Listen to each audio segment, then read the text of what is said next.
Yogyakarta, kota budaya yang dikenal dengan ketenangan dan kehangatan warganya, tiba-tiba diguncang oleh sebuah skandal yang mencoreng dunia pendidikan. Di sebuah SMA ternama di kawasan Kota Gede, bisikan tentang hubungan terlarang antara seorang guru muda bernama Lita dan kepala sekolah, Pak Hadi, menyebar seperti angin di musim kemarau.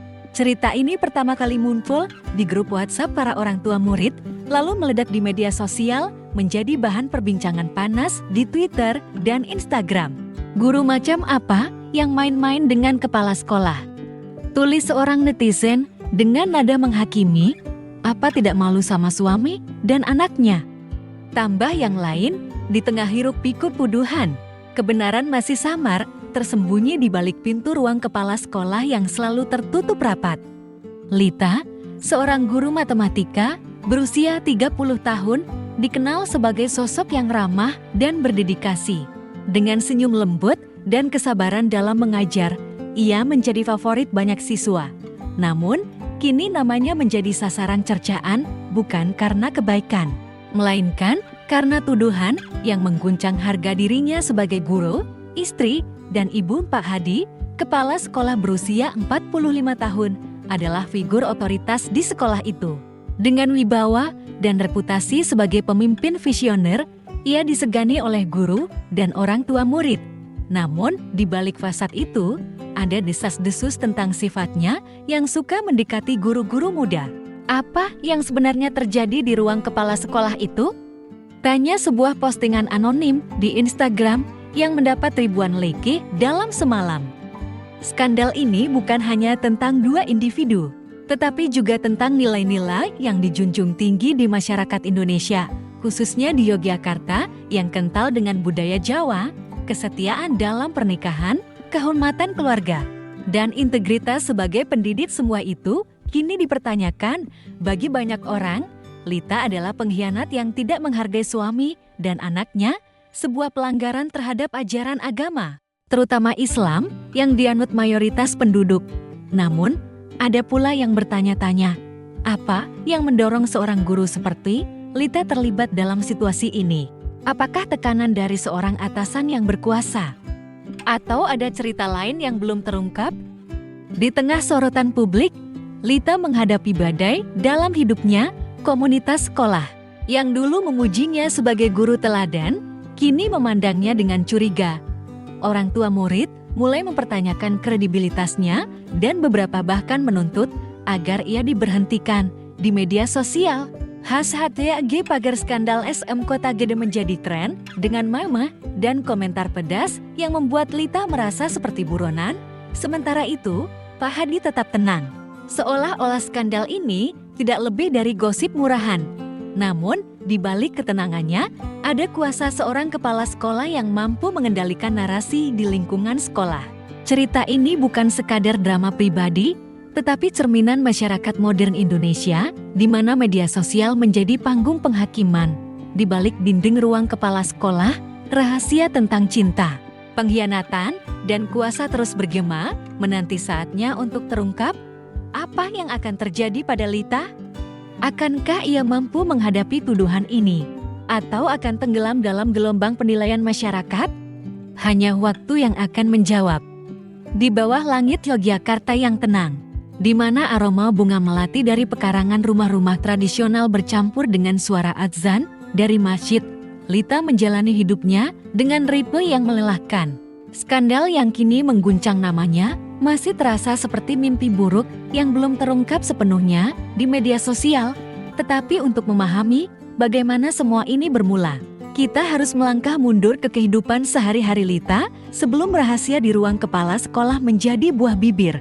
Wanita berusia 30 tahun ini adalah guru matematika di sebuah SMA ternama di Kota Gede, sebuah sekolah yang dikenal karena prestasi akademiknya, tetapi juga tekanan yang tinggi bagi para gurunya. Lita adalah sosok yang sederhana namun penuh dedikasi, dengan jilbab berwarna pastel yang selalu rapi dan buku pelajaran yang tak pernah lepas dari tangannya. Ia dikenal sebagai guru yang sabar dan inspiratif. Murid-muridnya sering memuji caranya menjelaskan aljabar dengan cerita-cerita sederhana, membuat pelajaran yang rumit terasa menyenangkan. Namun, di balik senyumnya yang hangat, Lita menyimpan rasa sepi yang semakin dalam. Ia menikah dengan Rian, seorang sopir truk berusia 32 tahun yang bekerja untuk perusahaan logistik. Pernikahan mereka, yang sudah berjalan 6 tahun, dianugerahi seorang putra bernama Bima yang kini berusia 4 tahun.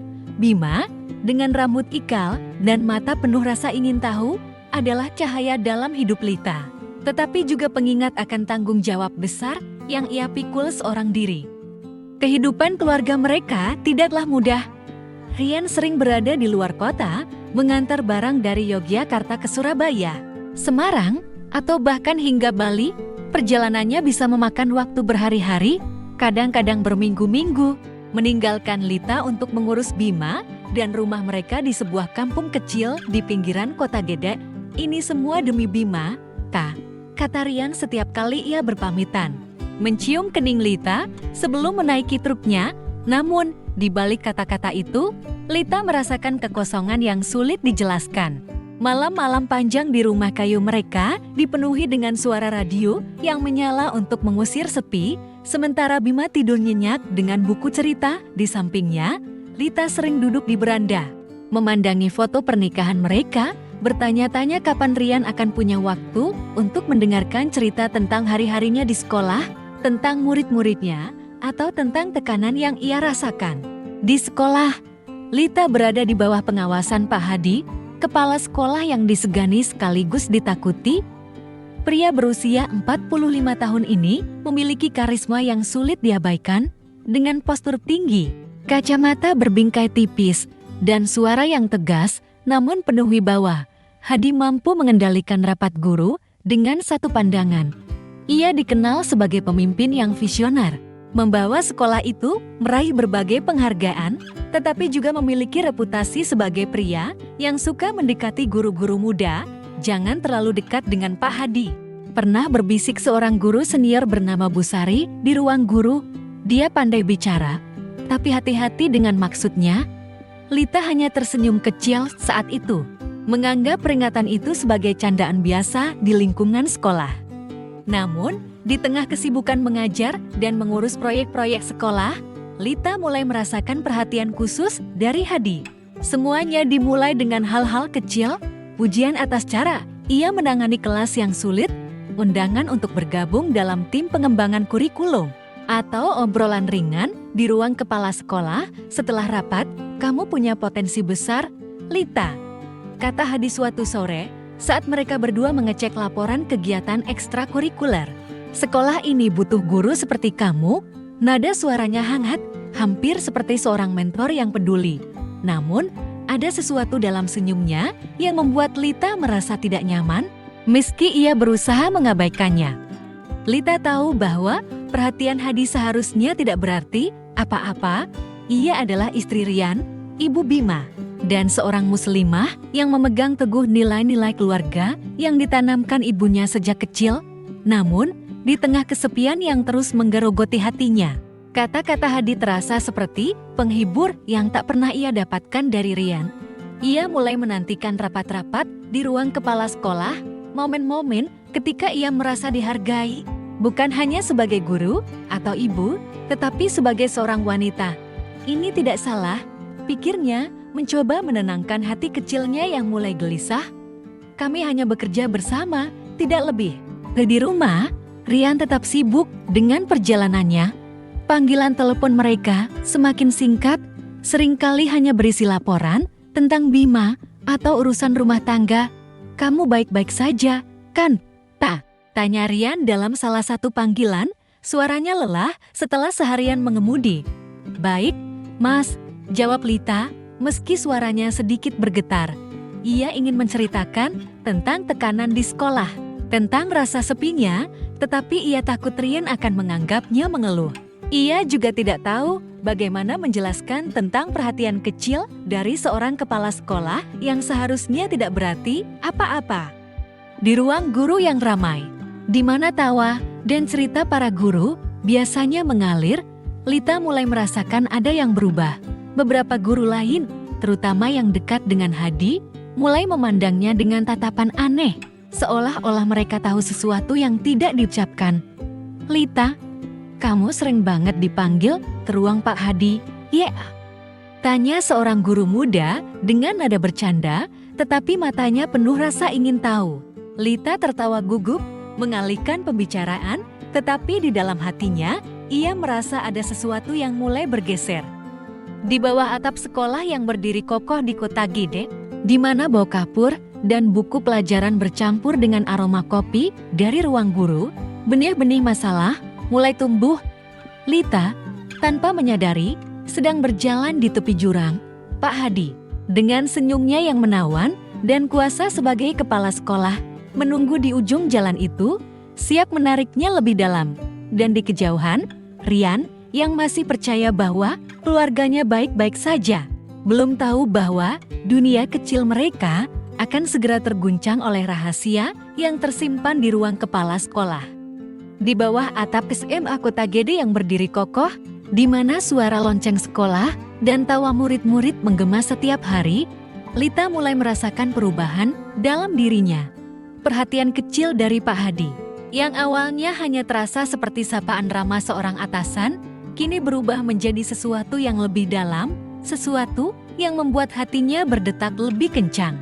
Di rumah kayu sederhana di pinggiran Kota Gede, di mana Bima tidur nyenyak dengan buku cerita di sampingnya, Lita sering terjaga, memandangi ponselnya, memikirkan obrolan singkat dengan Hadi yang seharusnya tidak begitu penting dalam hidupnya. Semuanya berawal dari sebuah proyek sekolah yang mempertemukan mereka lebih sering. Sekolah sedang mempersiapkan lomba matematika tingkat nasional dan Hadi menunjuk Lita sebagai koordinator tim pelatih. Kamu guru terbaik untuk ini, Lita, katanya di ruang kepala sekolah. Dengan senyum yang membuat Lita merasa dihargai. Rapat-rapat setelah jam sekolah menjadi rutinitas dan di sela-sela diskusi tentang soal-soal matematika, Hadi mulai menyisipkan obrolan pribadi. Kamu pasti lelah mengurus Bima sendirian, katanya suatu sore saat mereka duduk berdua di ruang kepala sekolah yang sepi. Rian beruntung punya istri seperti kamu. Lita tersenyum malu, mencoba mengalihkan pembicaraan, tetapi kata-kata itu meninggalkan jejak di hatinya. Hari-hari berikutnya, interaksi mereka semakin intens. Hadi mulai mengirim pesan di luar jam kerja. Awalnya hanya untuk membahas lomba atau jadwal rapat, tetapi perlahan berubah menjadi lebih pribadi. Bima baik-baik saja. Keren banget kalau dia ikut lomba matematika kayak ibunya nanti, tulis Hadi melalui WhatsApp suatu malam. Lita, yang sedang duduk di beranda rumah, merasa wajahnya memanas. Ia tahu ini salah, tetapi ada sesuatu dalam perhatian Hadi yang membuatnya merasa dilihat. Sesuatu yang sudah lama tidak ia rasakan dari Rian. Bima masih kecil, Pak, tapi terima kasih, balasnya. Jari-jarinya gemetar saat mengetik. Hati kecilnya berbisik, mengingatkan tentang Rian, tentang janji pernikahan mereka, tentang nilai-nilai yang ia pegang sebagai seorang muslimah. Namun, kesepian yang telah lama menggerogoti hatinya lebih kuat dari suara itu. Seiring waktu, batas antara profesionalisme dan perasaan pribadi semakin kabur. Suatu hari, saat mereka bekerja hingga larut malam untuk menyelesaikan proposal lomba, Hadi menyentuh pundak Lita sekilas, seolah-olah untuk menghibur. Kamu terlihat stres, Lita. Jangan terlalu keras pada dirimu, katanya lembut. Lita menegang, menarik diri dengan cepat. Saya baik-baik saja, Pak, jawabnya. Suaranya bergetar, namun di dalam hatinya, ia merasa terombang-ambing antara rasa bersalah dan keinginan untuk merasakan kehangatan itu lagi. Ia tahu bahwa tindakan kecil itu telah melanggar batas, tetapi ia tidak bisa menghentikan pikirannya dari memikirkan Hadi. Di rumah, kehidupan Lita semakin terasa hampa. Rian, yang baru pulang dari perjalanan panjang ke Bali, sering terlalu lelah untuk berbicara panjang. Mas, kapan kita bisa jalan-jalan bareng Bima? Tanya Lita suatu malam, berharap bisa menghidupkan kembali kedekatan mereka. Nanti, kalau ada waktu. Kruku lagi bermasalah, harus ke bengkel dulu, jawab Rian, matanya tertuju pada ponselnya. Lita hanya mengangguk, menahan kekecewaan. Ia ingin menceritakan tentang tekanan di sekolah, tentang proyek lomba, Tetapi kata-kata itu tersekat di tenggorokan. Ia takut Rian akan menganggapnya mengeluh atau lebih buruk lagi, tidak memahami. Di sekolah, bisikan tentang Lita dan Hadi mulai menyebar. Seorang guru bahasa Inggris bernama Bu Dewi yang dikenal suka bergosip. Melihat Lita keluar dari ruang kepala sekolah dengan wajah merona setelah rapat larut malam. "Lita, kamu kok sering banget di ruang Pak Hadi sih?" Tanyanya di ruang guru. Dengan nada bercanda, tetapi penuh curiga, Lita tertawa gugup, mencoba mengalihkan pembicaraan, tetapi benih kecurigaan telah ditanam. Dalam hitungan hari, cerita tentang kedekatan Lita dan Hadi menjadi topik hangat di ruang guru. "Dia kan istri orang, kok berani dekat-dekat sama kepala sekolah?" bisik seorang guru olahraga di kantin. Lita mulai merasakan tatapan tajam dari rekan-rekannya, seolah-olah mereka menghakiminya tanpa bertanya. Badai akhirnya datang ketika Rian pulang tanpa pemberitahuan setelah menyelesaikan pengiriman lebih cepat. Malam itu, Lita sedang menidurkan Bima ketika ponselnya berbunyi di meja ruang tamu. Rian, yang kebetulan mengambil ponsel untuk memeriksa jadwal pengiriman, melihat notifikasi dari Hadi. "Lita, terima kasih atas kerja kerasmu. Aku senang bisa kerja bareng kamu. Kapan kita ngobrol lagi?" Wajah Rian memucat. Ia menunggu hingga Bima tidur, lalu menghadapkan ponsel itu kepada Lita. "Ini apa, Lita?" tanyanya. Suaranya dingin seperti es. Lita membeku, lidahnya keluh. Ia mencoba menjelaskan bahwa itu hanya obrolan biasa, bahwa Hadi hanyalah atasan, tetapi kata-katanya terdengar lemah bahkan di telinganya sendiri. Pertengkaran itu berlangsung hingga dini hari. Rian, yang biasanya pendiam, meledak dengan kemarahan yang tak pernah dilihat Lita sebelumnya. "Aku kerja banting tulang buat keluarga ini, tapi kamu malah main-main di belakangku," teriaknya. Matanya marah karena marah dan kecewa. Lita menangis, memohon maaf, tetapi kata-kata maaf terasa kosong di tengah luka yang telah ia ciptakan. "Aku cuma stres, Mas, aku tidak bermaksud begini," isaknya. Tetapi Rian hanya menggeleng, wajahnya penuh kekecewaan. "Bima tidak pantas punya ibu yang seperti ini," katanya sebelum pergi ke ruang tamu, meninggalkan Lita dalam kesunyian yang lebih kelam dari sebelumnya. Keesokan harinya, sekolah menjadi medan perang tak terlihat bagi Lita. Bu Dewi, yang ternyata telah menyebarkan tangkapan layar pesan Hadi ke grup WhatsApp guru, membuat skandal itu meledak. Guru matematika yang suka ke ruang kepala sekolah, ia tanda tanya. Kanda seorang guru di ruang guru, cukup keras agar Lita mendengar. Lita menundukkan kepala, berusaha fokus pada buku pelajaran, tetapi pikirannya dipenuhi kekhawatiran tentang Rian dan Bima. Ia tahu bahwa ini baru permulaan dan badai yang lebih besar sedang menanti. Di tengah tatapan menghakimi rekan-rekannya, Lita mulai mempertanyakan dirinya sendiri. Bagaimana ia bisa sampai ke titik ini? Ia tahu bahwa hubungannya dengan Hadi telah melanggar batas, meski ia selalu menyangkal bahwa itu lebih dari sekadar kedekatan profesional. Rasa bersalah menghantuinya, tetapi ia juga merasa terjebak dalam kuasa Hadi, seorang pria yang tahu bagaimana memanfaatkan kerentanan orang lain. Ia ingin menghentikan semua ini. Tetapi bagaimana caranya? Rian tidak lagi memandangnya dengan cinta, dan sekolah yang dulu menjadi tempatnya mengabdi kini terasa seperti penjara. Di ruang guru yang penuh bisikan, Lita berdiri sendirian, memandangi ponselnya.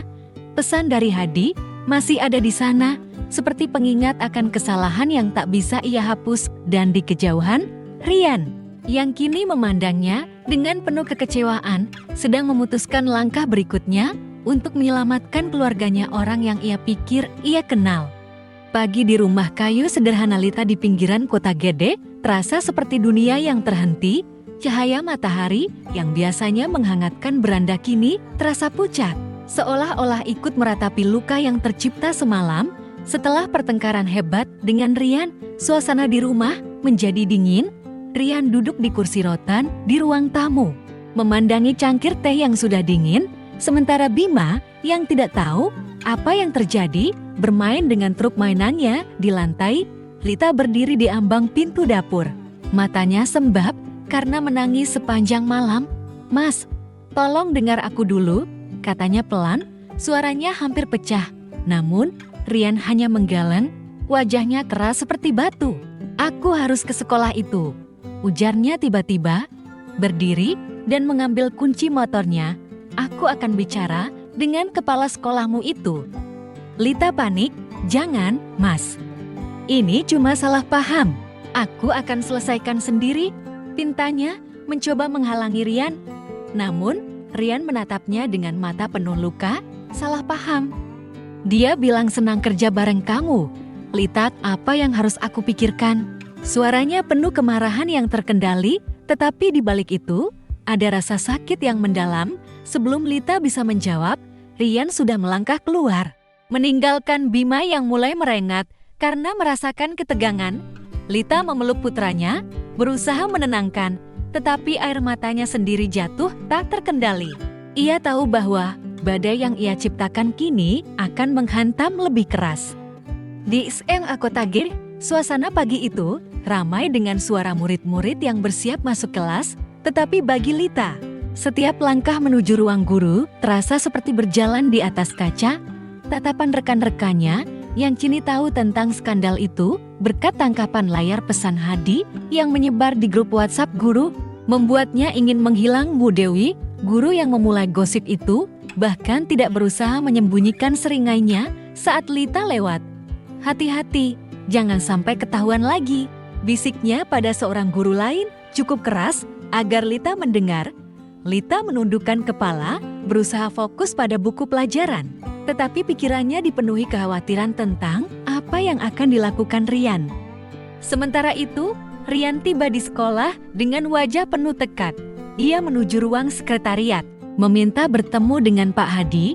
"Saya suami Lita," katanya tegas, membuat petugas sekretariat memandangnya dengan rasa ingin tahu. Setelah menunggu di koridor selama 20 menit, Hadi akhirnya muncul, mengenakan kemeja batik rapi, dengan senyum yang seolah-olah tidak ada yang salah. "Ada apa, Pak Rian?" "Saya dengar Anda ingin bertemu," katanya. Suaranya tenang, tetapi penuh wibawa. "Rian tidak membuang waktu, jauhi istri saya," ujarnya, suaranya rendah, tetapi penuh ancaman. "Saya tahu apa yang Anda lakukan. Jangan pikir saya akan diam saja." Pak Hadi mengangkat alis, seolah-olah terkejut. "Saya tidak mengerti maksud Anda. Lita adalah guru yang berbakat, dan kami hanya bekerja bersama untuk proyek sekolah. Apa yang Anda dengar mungkin hanya gosip." Nada suaranya sopan, tetapi ada kilatan di matanya yang membuat Rian semakin marah. "Jangan main-main dengan saya," bentak Rian. Suaranya menggema di koridor hingga beberapa siswa menoleh. "Saya lihat pesan Anda pikir saya bodoh?" Hadi tetap tenang, tetapi wajahnya mengeras. "Saya sarankan Anda bicara dengan istri Anda, bukan dengan saya. Ini urusan rumah tangga, bukan urusan saya." Dengan itu, ia berbalik dan pergi, meninggalkan Rian yang menggenggam tangan erat, berusaha menahan amarahnya. Sore itu, kabar tentang konfrontasi Rian dan Hadi menyebar di sekolah. Dewan guru yang tidak ingin skandal ini merusak reputasi sekolah memanggil Lita ke ruang kepala sekolah. Ironisnya, tempat di mana semua masalah ini bermula. "Kami menerima laporan tentang perilaku tidak profesional yang melibatkan Anda dan Pak Hadi," kata wakil kepala sekolah, seorang pria tua dengan wajah serius. "Untuk menjaga situasi tetap terkendali, kami memutuskan untuk menangguhkan Anda dari tugas mengajar selama 1 bulan sambil kami menyelidiki." Lita merasa dunia di sekitarnya runtuh. "Tapi, Pak, saya tidak melakukan apa-apa yang salah," bintanya, suaranya bergetar. "Kami tidak bisa mengabaikan laporan ini," jawab wakil kepala sekolah, nadanya tegas. "Pulanglah dan selesaikan masalah pribadi Anda." Malam itu, Lita pulang ke rumah dengan hati yang hancur. Rian sudah menjemput Bima dari Daicarek, tetapi suasana di rumah terasa seperti makam. "Bima akan tinggal denganku untuk sementara," kata Rian tanpa menatap Lita. "Aku tidak bisa tinggal di sini sekarang." Lita memohon, berlutut di depan Rian. "Mas, tolong jangan bawa Bima pergi. Aku tahu aku salah, Tapi aku tidak pernah berniat menyakitimu. Aku akan putuskan semua kontak dengan Pak Hadi. Aku janji. Air matanya membasahi lantai, tetapi Rian hanya menggeleng. Aku butuh waktu. Lita, aku tidak tahu apakah aku bisa memaafkanmu. Dengan itu, ia membawa Bima pergi ke rumah ibunya di Bantul, meninggalkan Lita sendirian di rumah yang kini terasa lebih kosong dari sebelumnya. Dalam keputusasaan, Lita memutuskan untuk kembali ke rumah ibunya di Solo, berharap menemukan kedamaian dan waktu untuk merenung. Namun, di sana, ia justru menghadapi penghakiman yang lebih keras. Ibunya, seorang janda yang tegas dan memegang kuat nilai-nilai tradisional Jawa, memandangnya dengan kekecewaan. Kamu sudah punya suami dan anak, Lita, kenapa kamu bisa sesat begini? Katanya, suaranya penuh cela. Apa kata tetangga kalau tahu anakku jadi bahan gunjingan? Lita hanya bisa menundukkan kepala, air matanya jatuh. Ia ingin menjelaskan bahwa ia tidak pernah berniat menyakiti siapapun, bahwa ia hanya terjebak dalam kesepian dan kuasa Hadi. Tetapi kata-kata ibunya membuatnya merasa semakin kecil. Hari-hari di Solo terasa seperti hukuman. Lita menghabiskan waktu di kamar kecil yang dulu ia tempati sebagai gadis remaja, menatap foto-foto Bima yang ia bawa dari Yogyakarta. Ia memutuskan semua kontak dengan Hadi, menghapus nomornya dari ponsel, dan menghindari pesan apapun darinya. Setiap malam, ia berdoa, memohon ampunan kepada Allah atas kesalahannya. Ya Tuhan, tolong kembalikan keluargaku, bisiknya dalam sujud, air matanya membasahi sajadah. Ia juga mencoba menghubungi Rian, mengirim pesan panjang untuk meminta maaf, tetapi Rian tidak pernah membalas. Di Bantul, Ibu Rian, seorang wanita yang sama tegasnya, menelpon Lita hanya untuk berkata, "Jaga sikapmu, Lita. Jangan sampai kau hancurkan keluarga ini lebih jauh." Di tengah kesepian, Lita mulai menulis di buku hariannya, mencurahkan semua rasa bersalah dan harapannya untuk memperbaiki segalanya. "Aku akan lakukan apa saja demi Bima dan Rian," tulisnya. Meski ia tidak tahu dari mana harus memulai, ia juga mulai menghadiri kelompok pengajian di masjid dekat rumah ibunya, mencari kekuatan dari doa dan nasihat. Kesalahan bisa diampuni, nak, asal kamu sungguh-sungguh bertaubat, kata Kiai itu, membuat Lita merasa sedikit lebih ringan meski jalannya masih panjang. Di sekolah, skandal itu masih menjadi topik hangat. Beberapa guru mulai bersimpati pada Lita, terutama setelah mendengar tentang konfrontasi Rian dan Hadi. "Pak Hadi memang pandai bersilat lidah," kata Bu Sari, guru senior yang dulu memperingatkannya. "Dia selalu tahu cara keluar dari masalah." Namun, simpati itu tidak cukup untuk menghentikan penilaian masyarakat. Di media sosial, akun anonim terus menyebarkan cerita tentang guru penggoda yang menghancurkan keluarganya sendiri. Lita merasa seperti buronan, tidak hanya di sekolah, tetapi juga di mata dunia. Di tengah kegelapan itu, Lita bertekad untuk bangkit. Ia tahu bahwa memenangkan kembali kepercayaan Rian tidak akan mudah, tetapi ia tidak akan menyerah. Namun, di balik tekadnya, ada ketakutan yang mengintai. Apa yang akan dilakukan Hadi selanjutnya? Pria itu tidak terlihat seperti seseorang yang akan mundur begitu saja, dan di Bantul, Rian, yang masih bergulat dengan luka hatinya, mulai mempertanyakan apakah keluarganya masih bisa diselamatkan. Hari-hari di Solo terasa seperti penjara bagi Lita, di mana setiap sudut rumah ibunya mengingatkannya pada kesalahan yang telah ia buat. Kamar kecil yang dulu ia tempati sebagai remaja kini menjadi tempat ia menangis dalam diam. Memandangi foto Bima yang tersenyum dengan truk mainannya, Rian masih menolak menjawab pesan atau teleponnya, dan Bima yang kini tinggal bersama ibu Rian di Bantul adalah luka terdalam di hatinya. Di tengah dua-dua malamnya, Lita memohon kekuatan untuk memperbaiki keluarganya, tetapi sebuah badai baru muncul, mengancam untuk menghancurkan sisa-sisa harapan yang masih ia pegang. 2 minggu setelah ia tiba di Solo, Lita menerima pesan dari nomor yang sudah ia hapus dari ponselnya. "Pak Hadi, Lita, kita perlu bicara ini tentang Bima," tulisnya. Jantung Lita berdegup kencang. campuran antara ketakutan dan kemarahan. Ia ingin mengabaikan pesan itu, tetapi rasa ingin tahu dan ketakutan mendorongnya untuk membalas. "Apa maksudmu?" Tanyanya singkat.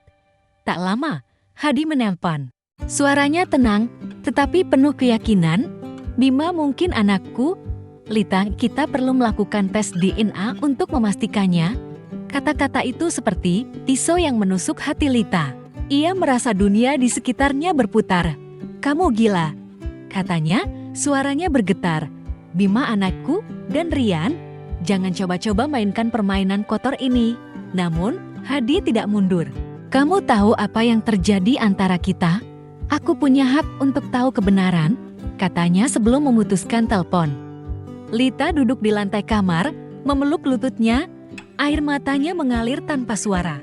Pikirannya dipenuhi kenangan tentang saat-saat ia dan Hadi bekerja bersama. Saat batas-batas profesionalisme mulai kabur, ia selalu menyangkal bahwa hubungan mereka melangkah terlalu jauh. Tetapi kini, keraguan itu menghantamnya seperti ombak. Bagaimana jika dia benar? Pikirnya, meski hatinya menolak untuk mempercayainya. Ia tahu bahwa tuduhan Hadi, benar atau tidak, akan menghancurkan keluarganya lebih jauh. Ia harus memberitahu Rian, tetapi bagaimana caranya? Rian sudah tidak lagi mempercayainya, dan tuduhan ini hanya akan memperdalam luka. Dengan tangan gemetar, Lita menelpon Rian. Setelah beberapa kali nada sambung tanpa jawaban, akhirnya Rian mengangkat. "Apa lagi, Lita?" tanyanya, suaranya dingin. Lita menarik napas dalam, berusaha menahan isakannya. "Mas, Hadi bilang Bima mungkin anaknya. Dia minta tes DNA, aku tidak tahu apa yang harus dilakukan." Ada keheningan panjang di ujung telepon. Seolah-olah dunia berhenti berputar. "Kamu benar-benar menghancurkan segalanya," kata Rian akhirnya, suaranya penuh kekecewaan. "Aku akan ke Solo, kita akan selesaikan ini." Telepon terputus, dan Lita merasa seperti kehilangan napas. Rian tiba di Solo keesokan harinya, wajahnya penuh kemarahan, tetapi juga kepedihan. Di ruang tamu rumah Ibu Lita, mereka duduk berhadapan. Ibu Lita memilih untuk meninggalkan mereka agar bisa berbicara. Bima masih di Bantul, dan ketidakhadirannya membuat percakapan itu semakin berat. "Aku tidak peduli apa hasil tes itu," kata Rian. Suaranya bergetar. "Bima adalah anakku, titik. Tapi kita harus lakukan tes ini untuk menutup mulut kepala sekolah itu." Lita mengangguk, air matanya jatuh. "Aku minta maaf, Mas. Aku tidak pernah ingin ini terjadi." Rian tidak menjawab, tetapi matanya menunjukkan luka yang terlalu dalam untuk disembuhkan dengan kata-kata. Tes DNA dilakukan di laboratorium independen di Yogyakarta atas desakan Hadi yang bahkan mengancam akan membawa masalah ini ke pengadilan jika Lita menolak. Selama menunggu hasil, Lita kembali ke Yogyakarta, tinggal sementara di rumah seorang teman guru bernama Bu Sari yang menawarkan tempat tinggal tanpa menghakimi di sekolah. Statusnya sebagai guru yang ditangguhkan membuatnya merasa seperti orang asing. Tatapan tetangga di kampung dan komentar pedas di media sosial membuatnya merasa seperti buronan. Guru yang menghancurkan keluarganya sendiri. Tulis sebuah akun anonim di Instagram membuat hati Lita semakin perih. Di tengah keputusasaan, Lita menemukan kekuatan dari sumber yang tak terduga. Bu Sari, yang dulu memperingatkannya tentang Hadi, duduk bersamanya suatu malam, membawa teh hangat. "Lita, kamu tidak sendirian," katanya, memegang tangan Lita. "Aku tahu bagaimana Hadi. Dia pernah mencoba hal yang sama dengan guru lain, tapi tidak ada yang berani bicara." Bu Sari menceritakan bahwa beberapa guru muda lain di sekolah juga pernah merasa tidak nyaman dengan perhatian Hadi, tetapi takut melapor karena posisinya sebagai kepala sekolah. "Kamu harus bicara, Lita, jangan biarkan dia lolos begitu saja," saran Bu Sari. Kata-kata itu menyalakan percikan di hati Lita.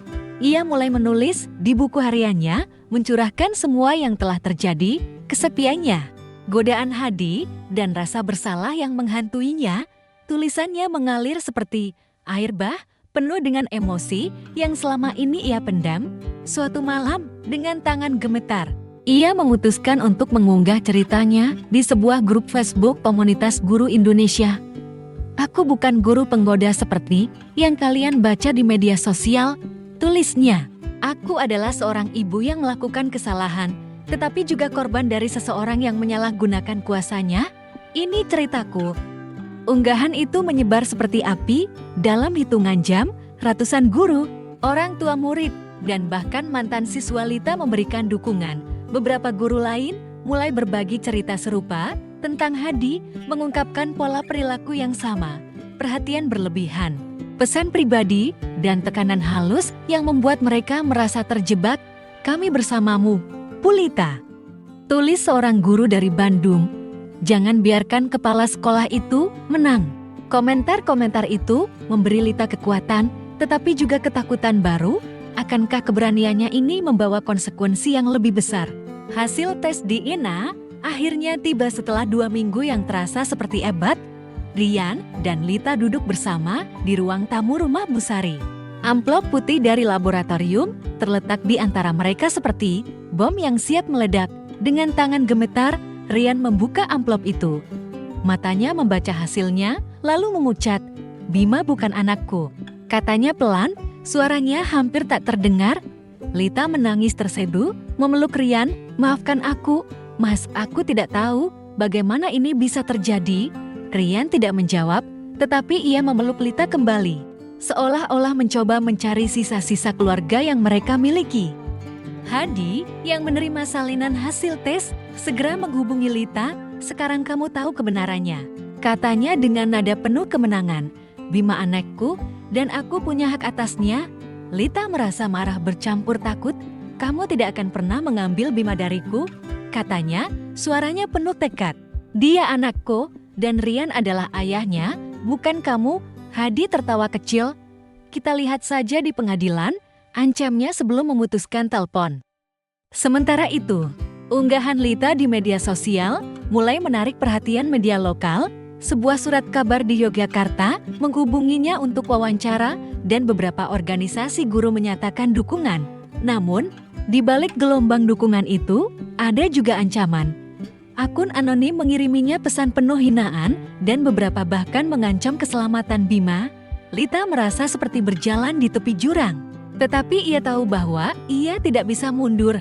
Ia harus melawan, bukan hanya untuk dirinya sendiri, tetapi juga untuk Bima dan guru lain yang pernah menjadi korban Hadi. Di tengah badai ini, Rian membuat keputusan yang mengejutkan Lita. "Aku akan tetap jadi ayah Bima, apapun hasil tes itu," katanya suatu malam, memegang tangan Lita. "Tapi kita harus hadapi pria itu bersama-sama." Air mata Lita jatuh, kali ini karena harapan. Untuk pertama kalinya sejak skandal itu meledak, ia merasa tidak sendirian. Namun, di depan mereka, pertempuran yang lebih besar menanti. Perjuangan di pengadilan untuk mempertahankan Bima, dan perjuangan melawan kuasa Hadi yang tampaknya tak tersentuh. Langit Yogyakarta pagi itu cerah, tetapi ada ketegangan yang menyelimuti udara saat Lita dan Rian melangkah masuk ke gedung pengadilan negeri Yogyakarta. Tangan Rian memegang erat tangan Lita, memberikan kekuatan tanpa kata-kata.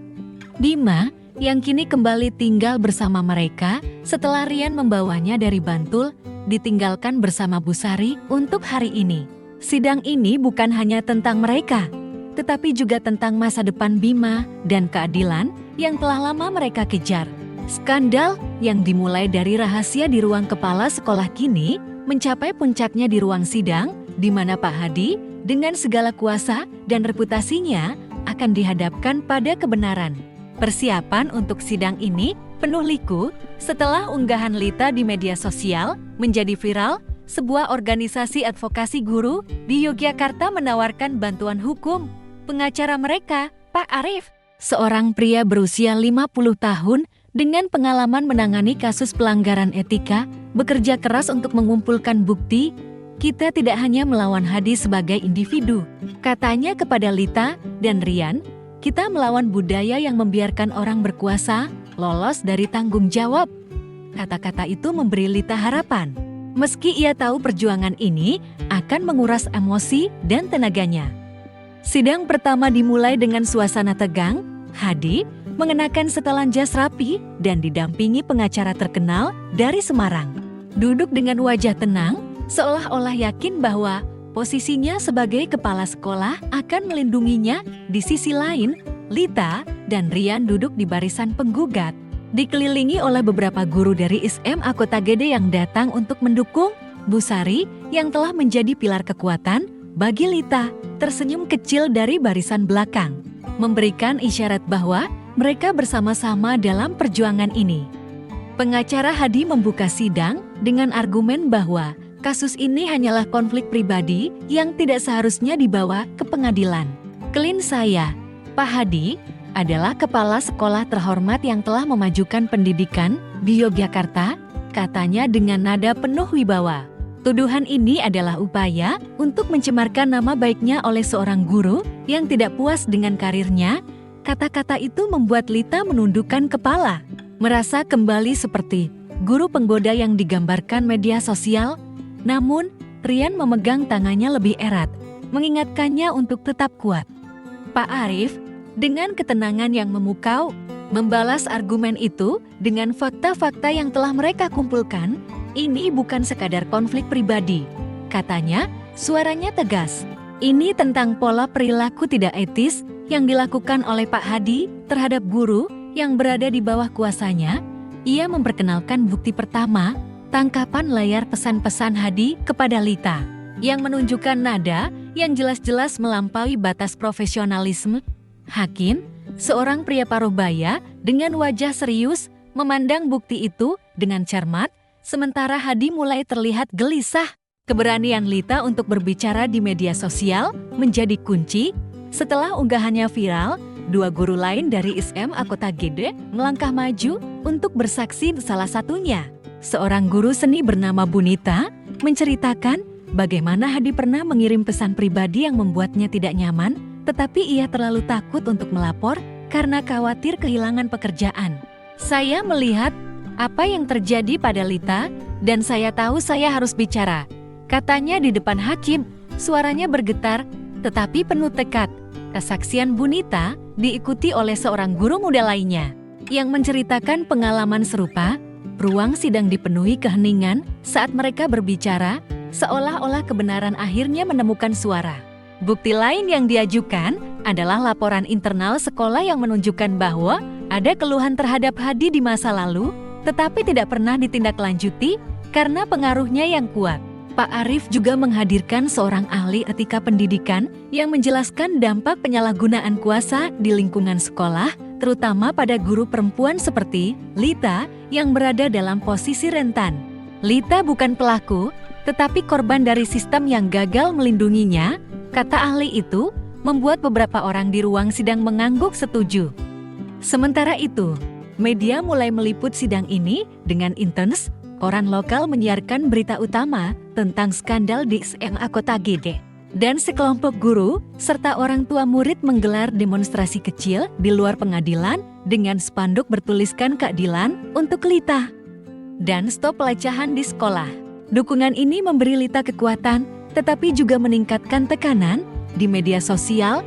Meski masih ada komentar yang menghakiminya, semakin banyak suara yang mendukungnya. Lita adalah simbol keberanian melawan atasan yang abusif, tulis seorang pengguna Twitter, membuat Lita tersenyum untuk pertama kalinya dalam beberapa minggu.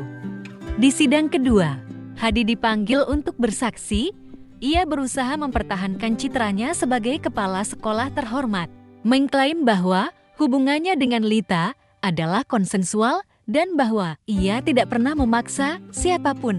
Namun, ketika Pak Arif menekannya dengan pertanyaan tentang pesan-pesan yang dikirim ke guru lain, Hadi mulai tersandung dalam jawabannya. Saya hanya berusaha bersikap ramah, katanya. Tetapi nada suaranya tidak lagi meyakinkan.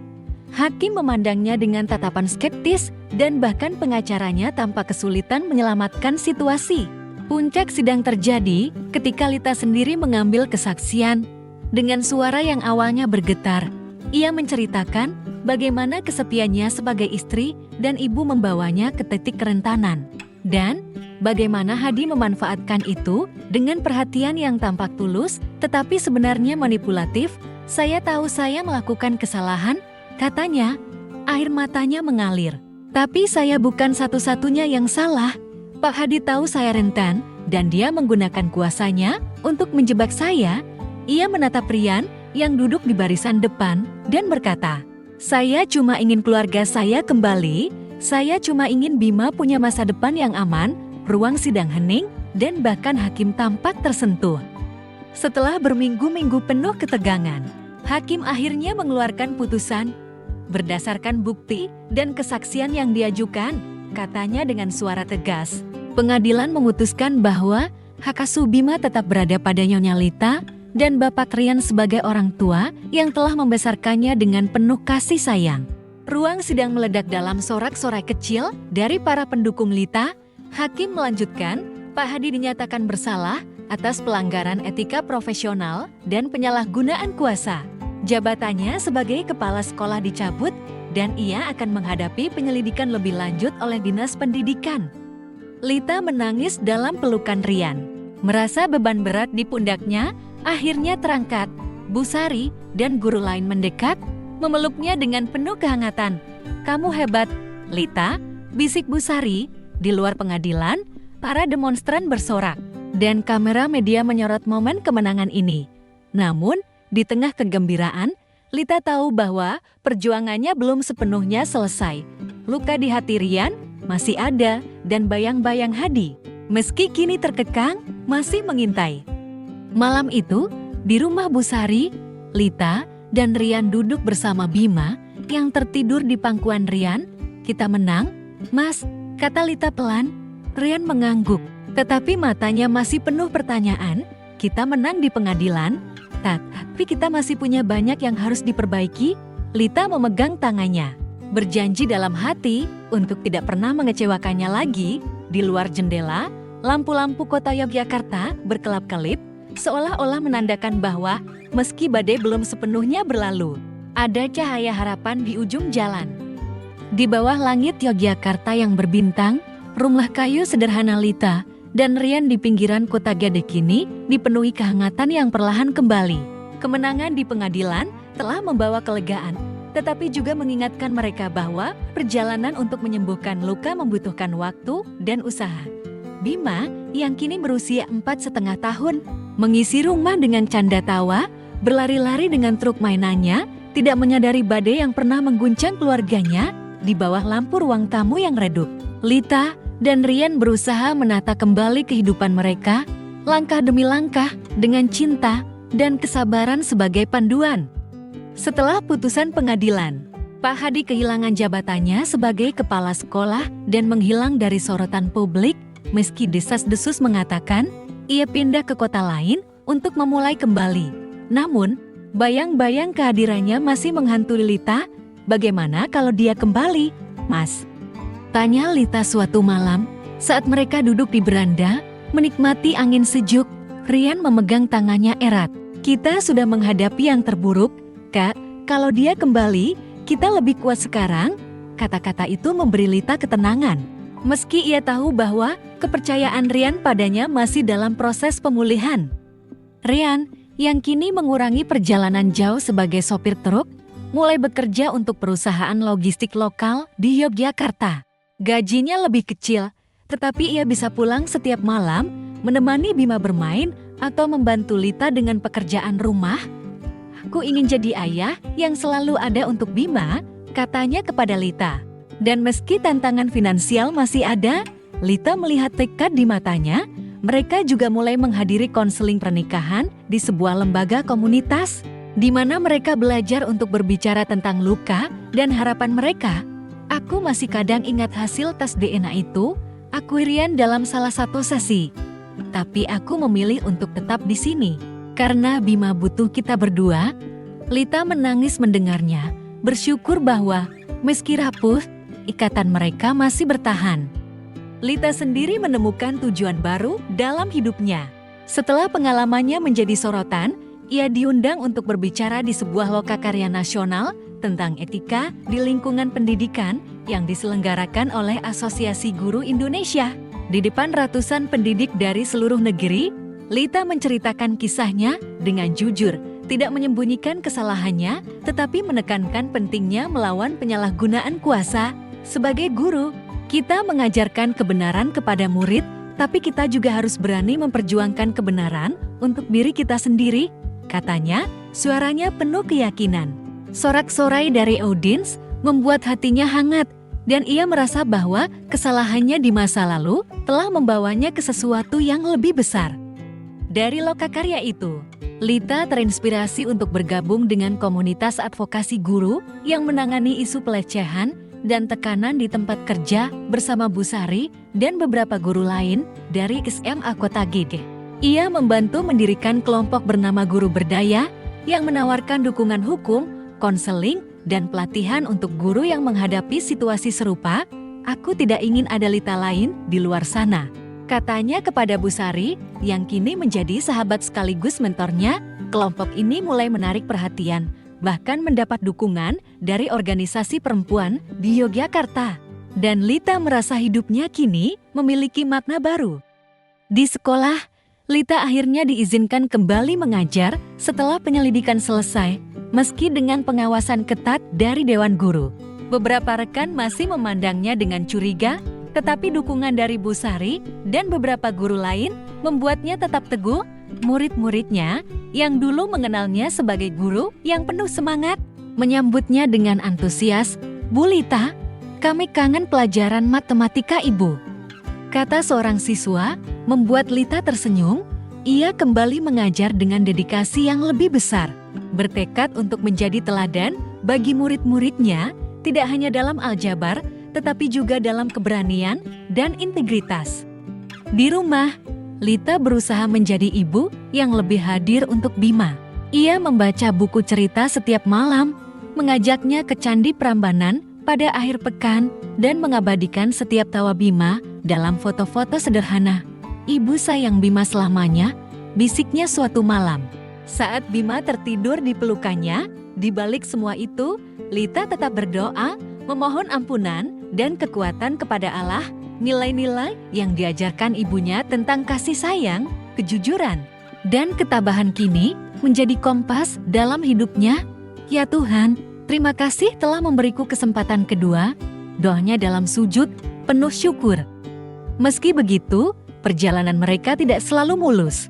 Ada malam-malam ketika Rian masih terbangun, memandangi Bima dengan tatapan penuh pertanyaan, mengingat luka dari masa lalu. Lita tahu bahwa kepercayaan Rian padanya masih rapuh, dan ia berjanji untuk membuktikan bahwa ia layak mendapatkannya kembali. "Aku tidak akan pernah melupakannya, Ta," kata Rian suatu malam, suaranya pelan. "Tapi aku memilih untuk tetap di sini, karena aku masih percaya pada kita." Kata-kata itu adalah hadiah terbesar bagi Lita, lebih berharga dari kemenangan di pengadilan. Komunitas di sekitar mereka juga menjadi bagian dari perjalanan ini. Bu Sari dan beberapa guru sering berkunjung ke rumah mereka, membawa makanan dan cerita, mengisi ruang tamu dengan tawa. Orang tua murid yang dulu meragukan Lita mulai menghormatinya kembali, terutama setelah membaca artikel tentang perjuangannya di koran lokal. Media sosial yang dulu menjadi algojo, kini memuji Lita sebagai simbol keberanian. Dari guru biasa menjadi inspirasi. Tulis sebuah postingan di Instagram, membuat Lita tersenyum kecil. Ia tidak merasa seperti pahlawan, hanya seorang ibu yang ingin melindungi keluarganya. Suatu sore, saat matahari tenggelam di ufuk Yogyakarta, Lita, Rian, dan Bima duduk di halaman rumah, menikmati es teh buatan Lita. Bima berlari mengejar kupu-kupu, sementara Lita dan Rian memandangnya dengan senyum. "Kita akan baik-baik saja, kan, Mas?" tanya Lita, suaranya penuh harap. Rian mengangguk, memeluk pundaknya. "Kita akan lebih dari baik-baik saja." Tah, di kejauhan, suara azan maghrib bergema dari masjid kampung, seolah-olah menyanyikan lagu harapan. Angin membawa aroma bunga melati, dan di bawah langit yang kini berwarna jingga, keluarga kecil ini tahu bahwa meski masa lalu pernah mengguncang mereka, masa depan adalah milik mereka untuk dibentuk bersama.